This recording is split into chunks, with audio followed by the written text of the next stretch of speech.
Welcome to Transcendent. I'm Raya, and I'm the daughter. And I'm Joe, and I'm the dad.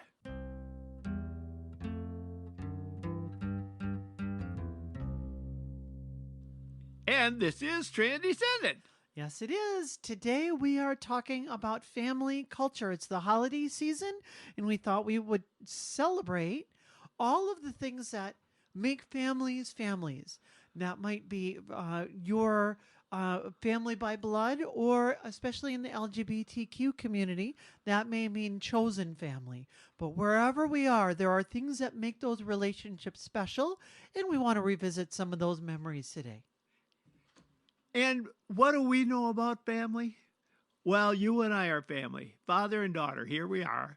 And as a family, we want to share with you what our family did as you were growing up and what we do now. What are the things that keep us together? We did a lot of things together. You really went out of your way to make sure that we would be investing constantly in those relationships together and finding fun things for us to be doing all the time. The one that I remember a lot is all the times we spent camping. We had a goal that we were going to go camping in every one of the counties in Wisconsin. How many are there? There's 72? 72 counties. 72 counties. And we made about half or Oh, two-thirds? no, yeah, about two-thirds. About two-thirds. We did a lot of camping. And I sure remember that. We would load up. It was a big thing when we would go. You would announce, well, we're going to go camping for this weekend. And oftentimes we would take the whole weekend. You might take even a couple days off. We might go to one place and then camp in that county. And then we might go pack up and go to the next one so that we could pick up another county. We did do that. And then when we would get back, then we would pull out the Wisconsin Atlas, which in those days you had a Wisconsin Atlas because that's how you could get places you couldn't look up on your phone.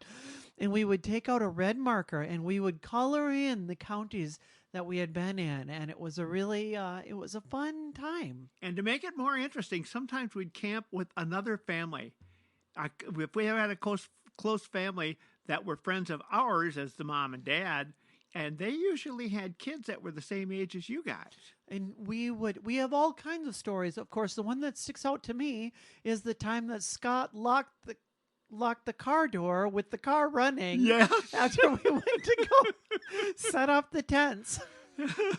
Well, the one that sticks out to me is when Fred said, I'll give you, maybe it was 10 cents or 5 cents for every one of these tops that you used to get that pop off the can, and people would throw them on the ground. He didn't like that, so you were going to go out and pick up all these little tops that came off of the soda cans, and you guys found a spot that there were a whole bunch of them. You came back, and in your mind, you were rich. I think you got about $5 out of him. Which was a lot more back in those days. It was a lot back in those days. That was really funny. Those were really, really good times. Yes. But that was very intentional that we did. We do all sorts of things we've done as a family. We also would we would have a family night. We would rotate around, and 1 week you would get to pick, and then the next week Mom would get to pick, and then the next week I would get to pick, and the next week Melanie would get to pick. Yep. And we could pick, it would be the same night every week. And yeah, it was always like Wednesday night or Thursday night. Whoever's night it was got to choose the meal, which was, if it was one of the kids, it was usually pizza. Yes. Or it was something special. It might have been hot dogs and mac and cheese if it was Melanie. And for you guys, it was maybe we might go out to a Mexican restaurant, or we would do something special. Sometimes it was at home, and sometimes it would be going out. A lot of times afterward, you would choose game night. You decided we want to play this game or that game, and you got to choose the game, and that's what we would play. Other times it would be, I want to watch this particular movie, or I want to go to a movie. That was another common thing. We would do that. A few times we would do roller skating, or we Yes. might go to the pool. But I sure remember playing a lot of Uno Yep. and all kinds of other games. Yeah, Uno was the big one that I remember. We played a lot of Uno, which plays really well with 4 people. And because we did it a lot, it wasn't one of those things where you would play a game and somebody would get upset because they were losing. Because we were doing it a lot, We so did, yeah. we were very comfortable with each other playing it. I'm sure it wasn't perfect. We had times just like anything, but Yeah, you overlook those times because of the good times that you have, and it's a positive memory that I cherish. but I can tell you that even though I'm the dad, I never let you win. If you won, you knew you earned it. Yeah. And we came across one game. It was just a two-person game called Score Four, and you figured out how to play that game much better than me. And every time we played, we'd play a lot of games.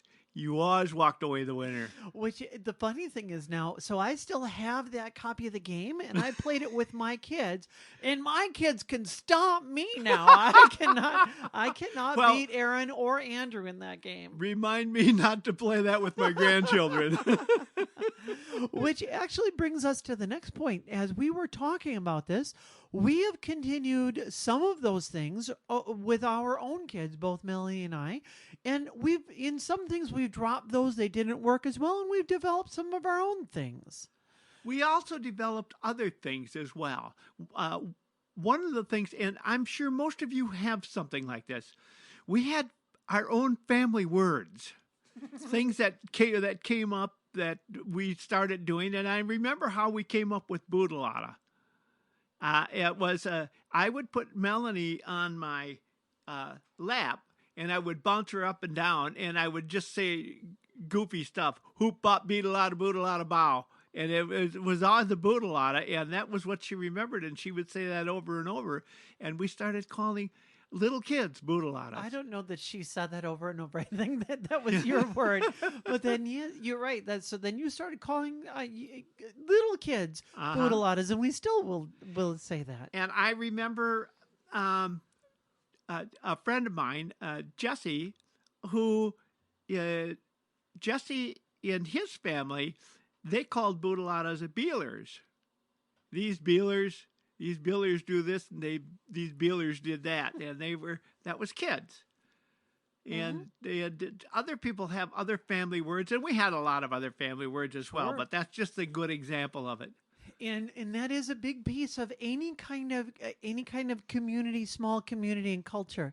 I will tell you, when my oldest daughter's boyfriend comes over to visit, that is the first thing that he comments on is, holy cow, you guys speak a whole different language. We Yes. speak now, for my kids, we all speak the language of references. We have common references that we have. Of course. So we will reference, Psych, a TV show, or a lot of Veggie Tales, because we've all watched all of those old Veggie Tales, and we all know we'll talk about something about what Bob the Tomato said, or you can't have strawberries without bananas, and we all know the reference, and we'll find ways to bring it up. And he thinks, I have no idea what you're talking about. Why is that funny? What was that?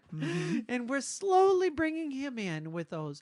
And of course, Melanie's family has things that they do like that as well now. But we've created our own cultures. One of the things that's important about this that we're telling you is that these are things that begin to solidify relationships to the point where you have something in common that's kind of your own little group, Like an your own in little joke. secret society, the Yeah. in jokes, those kinds of things. And when you develop that to the point where it becomes that strong, and you're in a situation where something is going to possibly split that, such as coming out, it's probably a lot less of a shock when you've still got this other solid connection, and many of them. The other thing is that is important, and it's especially important for us who have kids.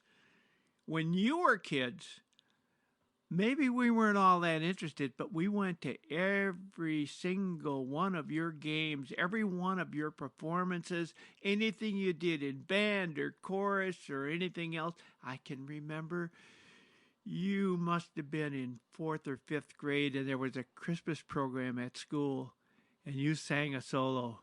And we sat in that stand, and we were so proud. And the choral director said, "That's really difficult for somebody who is that age to get out there and sing in front of the entire school like that." And he was really proud of you as well, and that was really good. And now I see where Melanie and you both, when your kids are doing something, you're there for them. And it's nice when the whole family is there. We used to make Melanie go with us, but she wanted to. We really never had to ask her. And you did the same thing. When she was doing something, you'd go to it. And so it's not just father and daughter, or it's not just in that area that the parents set the tone. It's brother and sister, or sister and sister, or brother and brother, and I see families where they don't do that. They don't support the others, and that when you do that, when you share in that person's happiness, or you go to something they're in, you may not really care to go to that because they're going to go and they're going to be a basketball player or something, and they end up being a bench warmer, and you know that's going to happen, and you don't want to go just ahead. No, that means everything to them.